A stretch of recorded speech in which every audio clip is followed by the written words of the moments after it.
మంచిదండి.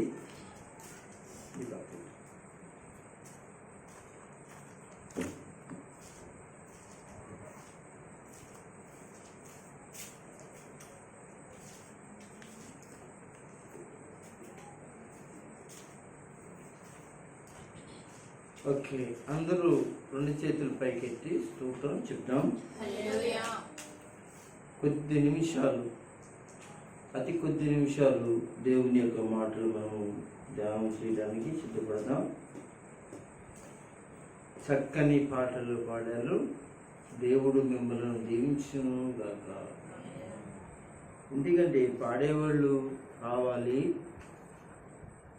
ప్రార్థన చేసేవాళ్ళు కావాలి, వాయిద్యాలు వాయించేవాళ్ళు కూడా కావాలి, అలాగే మైకులు పెట్టేవాళ్ళు కావాలి, ప్రార్థన చేసేవాళ్ళు కావాలి, వాక్యం కూడా చెప్పేవాళ్ళు కావాలి.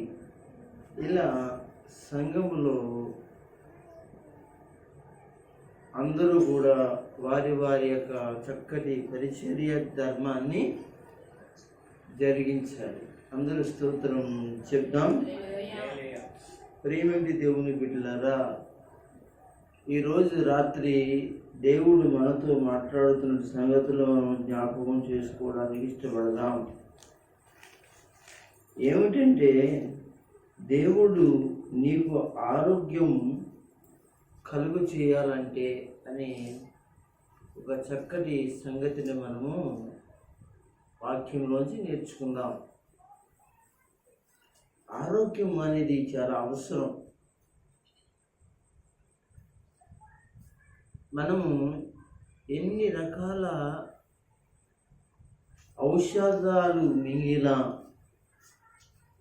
ఎన్ని రకాల యొక్క చక్కటి భోజన పానీయములు తాగినా, మంచి ఆరోగ్య సంబంధమైన వాటిని మనకు ఉండి తిన్నా, వాటిలో మనకి ఆరోగ్యం కలగాలి. దేవుడు నీకు ఆరోగ్యం కలుగు చేయాలి. అదే చక్కటి మార్గం. ఆరోగ్యం లేని వాళ్ళు ఏ కుటుంబంలో కూడా లేరండి. ఏ కుటుంబంలో కూడా నాకు ఆరోగ్యంగా ఉన్నానని చెప్పేటువంటి వాడు ఎప్పుడు కూడా లేరు. కనుక ప్రియమైన వాళ్ళారా, బైబిల్ గ్రంథం మనకి ఏం చెప్తుంది, బైబిల్లో ఉన్నది దేవుని మాట కనుక ఏం మాట్లాడుతుంది అనే దాని గురించి చూస్తే, మూల వాక్యాన్ని మనం చదువుకుందాము. యెరెమీయా గ్రంథము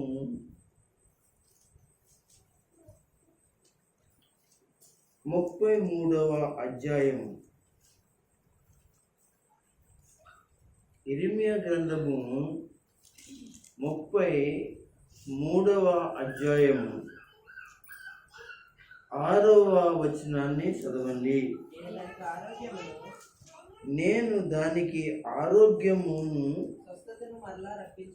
స్వస్థతను నేను మరలా రప్పించుచున్నాను,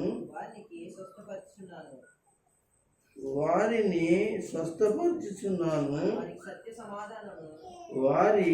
వారికి సత్య సమాధానములు సమృద్ధిగా బలపరిచేదను. దేవునికి మహిమ కలుగునుగాక. దయచేసి వినండి, ఇది దేవుని యొక్క వాక్కు. దేవుడు ఆయనే ఒక మనిషి విషయంలో, ఒక కుటుంబ విషయంలో స్వస్థత లేక ఆరోగ్యము అనే దానిని ఆయన దర్శిస్తే, దేవుని పిల్లలారా, చక్కటి ఆరోగ్యం ఆ కుటుంబానికి ఉంటుంది. చక్కటి ఆరోగ్యం ఆ కుటుంబంలో దేవుడు ఇస్తాడు. కనుక మనము దేవునికి బడి మర్రపెట్టి ఏడవాలి. అప్పుడే దేవుడు మనకి సహాయం ఇస్తాడు. కానీ కొంతమందికి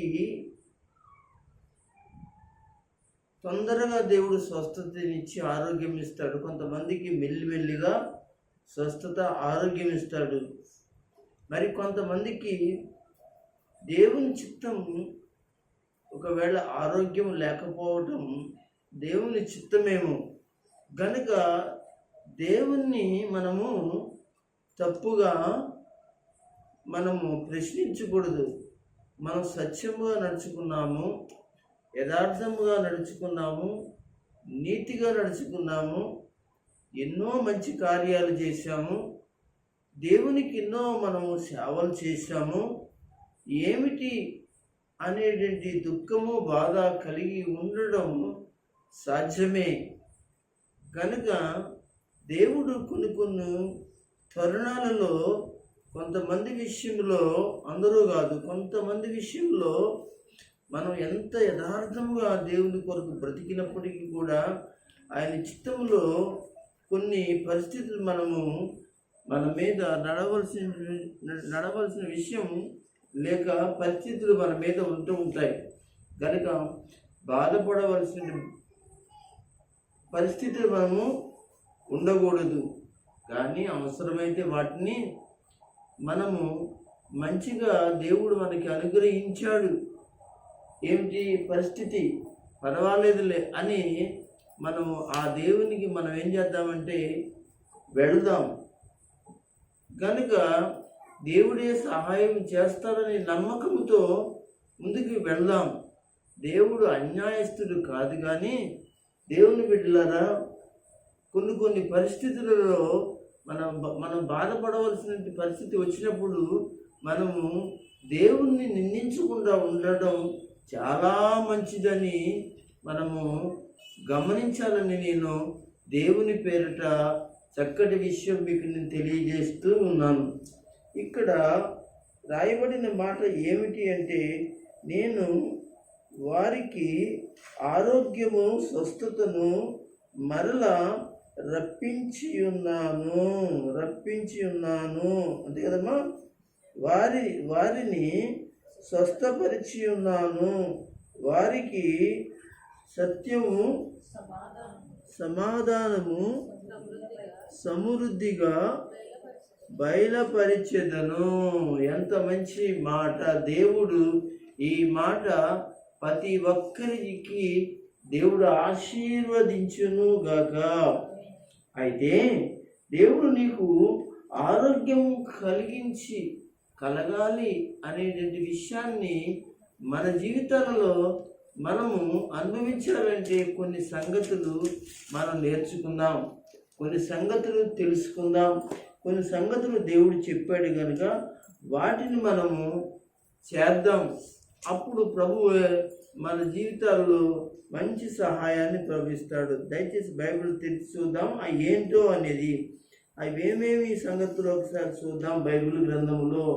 దయచేసి దేవుని బిడ్డలారా, సామెతల గ్రంథము 3వ అధ్యాయము తెరవండి.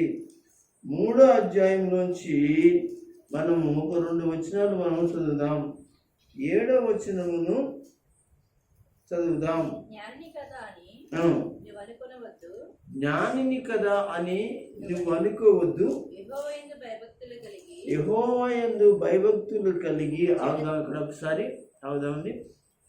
ఇందులో ఆరోగ్యం దేవుడు కలుగజేయాలి అని అంటే దేవుని యందు ఏం చేయాలి? భయభక్తులు కలిగి ఉండాలి. అందరూ స్తోత్రం చెప్పండి. దేవుని యందు భయభక్తులు కలిగి ఉండాలి. ప్రస్తుతానికి నేను దేవుని యందు భయభక్తులు కలిగి ఉన్నాను కదండి అని మన అందరూ అనుకుంటే, నాతో సహా అనుకుంటే, కానీ దేవుడు ఇంకను మన నుంచి ఆశిస్తుంది ఏదో ఉంది.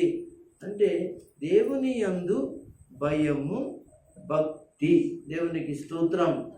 అంటే ఇంకా మనము భయము భక్తి అనే దాని విషయంలో ఇంకా మనము చాలా దూరంగా ఉన్నామేమో.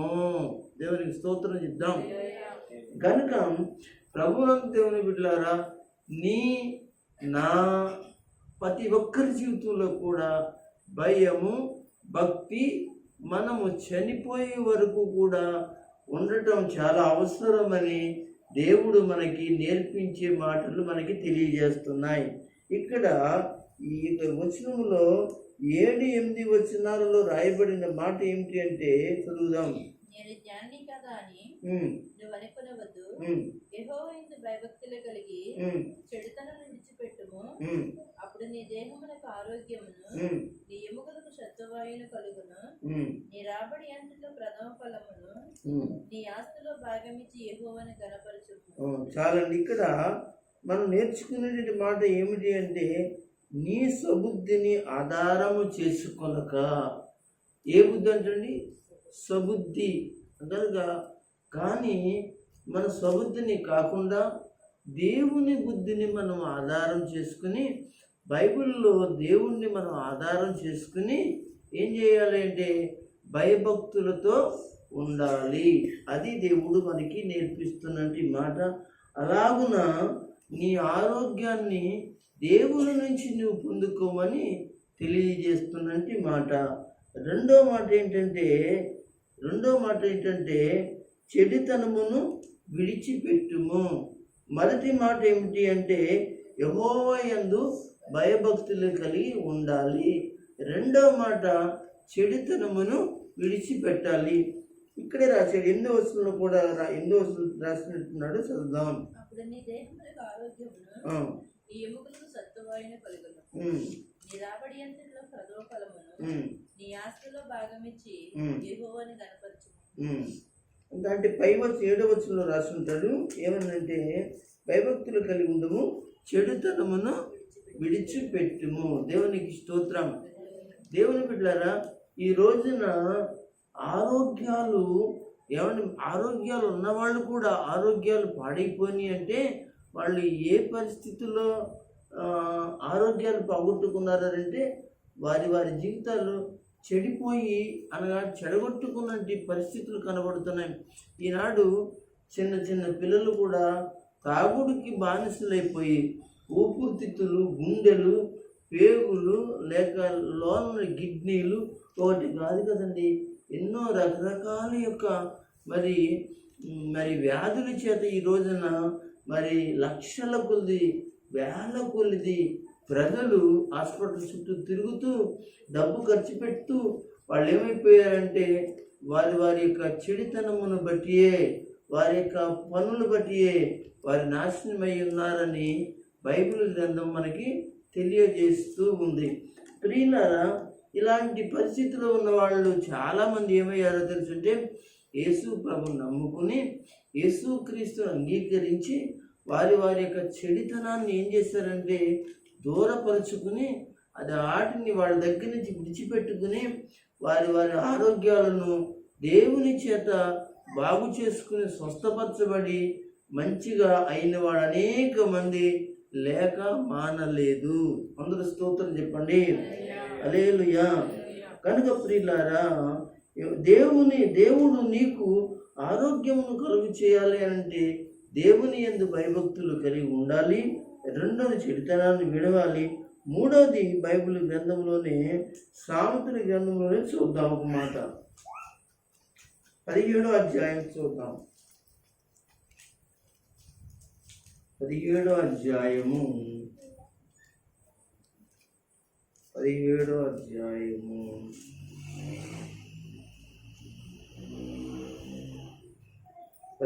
అధ్యాయము ఒకసారి తెరిచి 12వ వచనము కాదండి 22వ వచనాన్ని చదవండి. సంతోషము గల మనసు ఆరోగ్య కారణము, నలిగిన మనసు ఎముకలను ఏం చేస్తుంది? ఎండిపోవే చేస్తుంది. దేవుని బిడ్డలారా, మీరు గమనించండి. మూడో మాట ఏంటంటే నువ్వు ఆరోగ్యంగా ఉండాలి అంటే ఎలా ఉండాలి? సంతోషము కలిగినది మనస్సు కలిగినది వాడిగాను దానిగాను మీరుండాలని ప్రేమతో మీకు నేను తెలియజేస్తూ ఉన్నాను. ఇక్కడ 22వ వచనంలో మాట్లాడినమాట సంతోషము కలిగిన మనసు ఇక్కడ కనబడుతుంది. అలాంటి మనసు కారణముగాను లేకపోతే ఆరోగ్యకరముగాను ఉంటుందని చెప్తుంది. అవునండి, ఈ రోజున చాలామంది కుటుంబాలలో ఆరోగ్యాలు బాగోపోవడానికి సంతోషం లేకపోవటమే దేవునికి స్తోత్రం చెప్పండి. కనుక ఒక తల్లి కానీ ఒక తండ్రి కానీ ఒక ఇంట్లో ఎవరైనా కానీ ఆరోగ్యాలు లేకుండా ఉన్నారంటే వాళ్ళకి సంతోషం లేకపోవటమే. దేవునికి మహిమ కలిగినట్లుగా 2 చేతులు పైకెట్టి స్తోత్రం చెప్పండి. హల్లెలూయా. అయితే కింద చెప్పాడు నలిగిన మనసు ఎముకలు ఏమైపోతాయంటండి పాడైపోతాయి.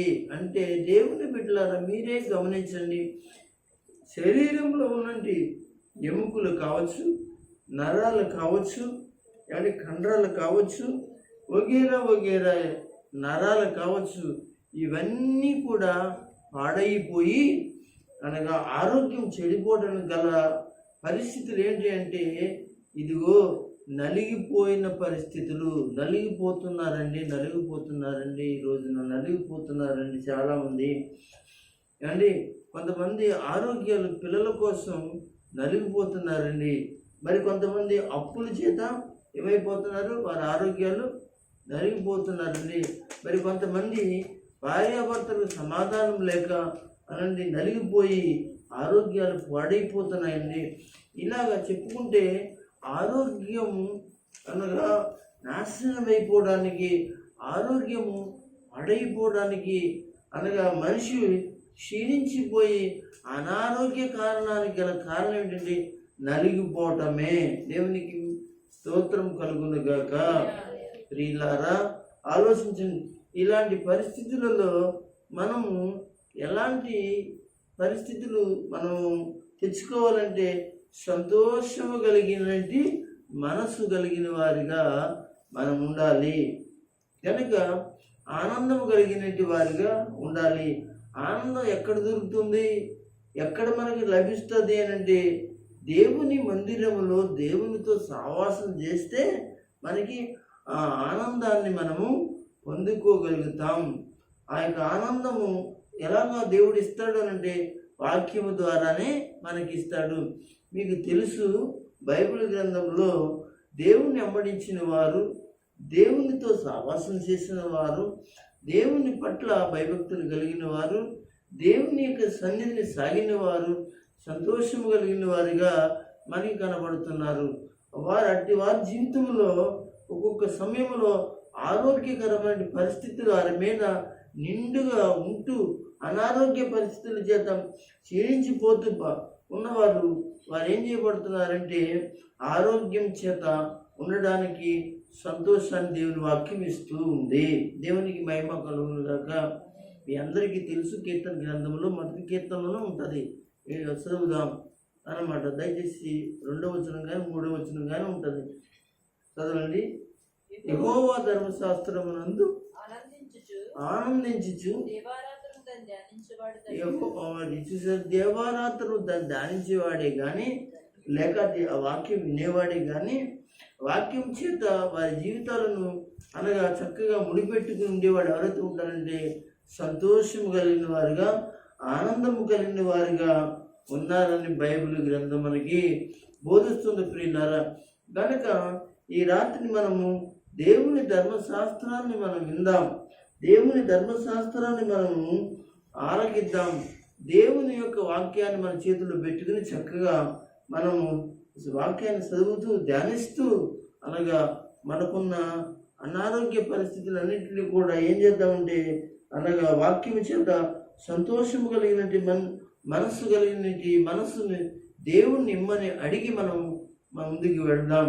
మరొక మాట కూడా చదువుకుని ముగించుకుందాం. బైబిల్ గ్రంథంలోనే యెషయా గ్రంథము నుంచి మనం చదువుదాం. యెషయా గ్రంథము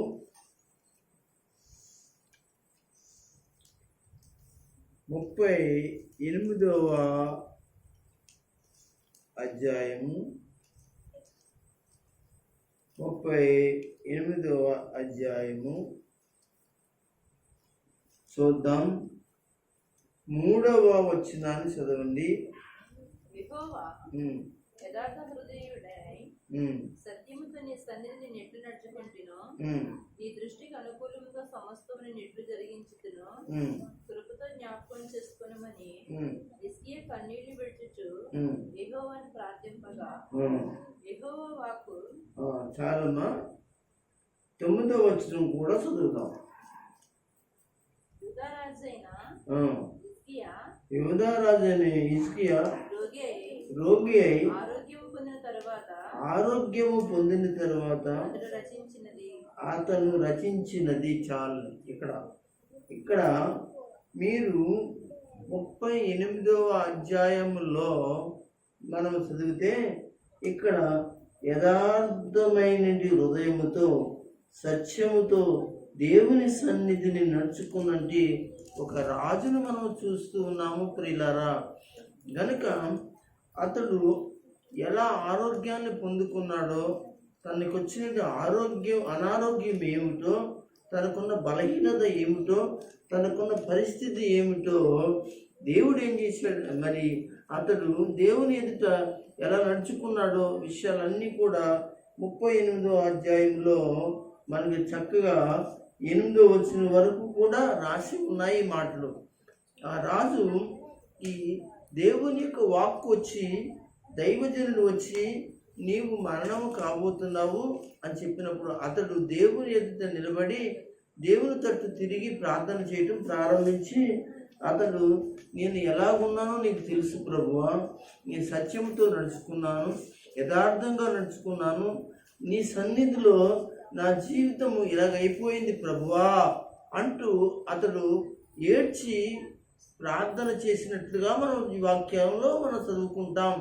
తన ముఖము గోడ తట్టు తిప్పుకొని తన మనసు దేవుని వైపు నిలిపి కన్నీళ్లతో అతడు అడుగుతున్నప్పుడు, ప్రార్థిస్తున్నప్పుడు మళ్ళా తిరిగి దేవుని యొక్క వాక్యం వచ్చిందంటే అతని దగ్గరికి, నీకు మరలా 15 సంవత్సరాలు నీకు ఆయుష్ను ఇస్తున్నాను, నువ్వు బ్రతుకుతావు అని చెప్పి దేవుడు గొప్ప మరి వాక్కును దేవుడు ఇచ్చాడు.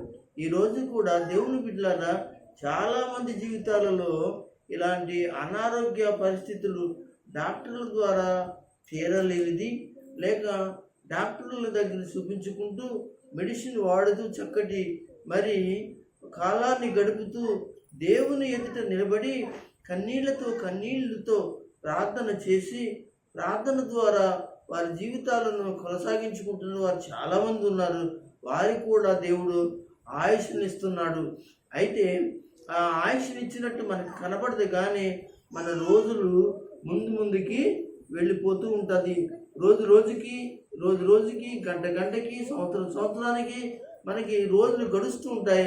మన సజీవులుగా ఏం చేస్తామంటే మన వారి ఎదుట, మన ప్రజలు ఎదుట, లేక మన సమాజం ఎదుట కొంతకాలం మనం బ్రతకడానికి దేవుడు అనగా తక్కువ ఆయుస్సులోనే మన జీవితం అయిపోతుంది అనుకున్న టైంలో దేవుడు మనకు తెలియకుండానే తన మన వెనకాల ఉండి మన ఆయుస్సుని పెంచి మనల్ని ఏం చేస్తున్నాడంటే కొంతకాలం బ్రతుకును దేవుడు ఇస్తున్నాడు, కృపని దేవుడు ఇస్తున్నాడు. అందుకు దేవునికి స్తోత్రం చెప్పండి, హల్లెలూయా.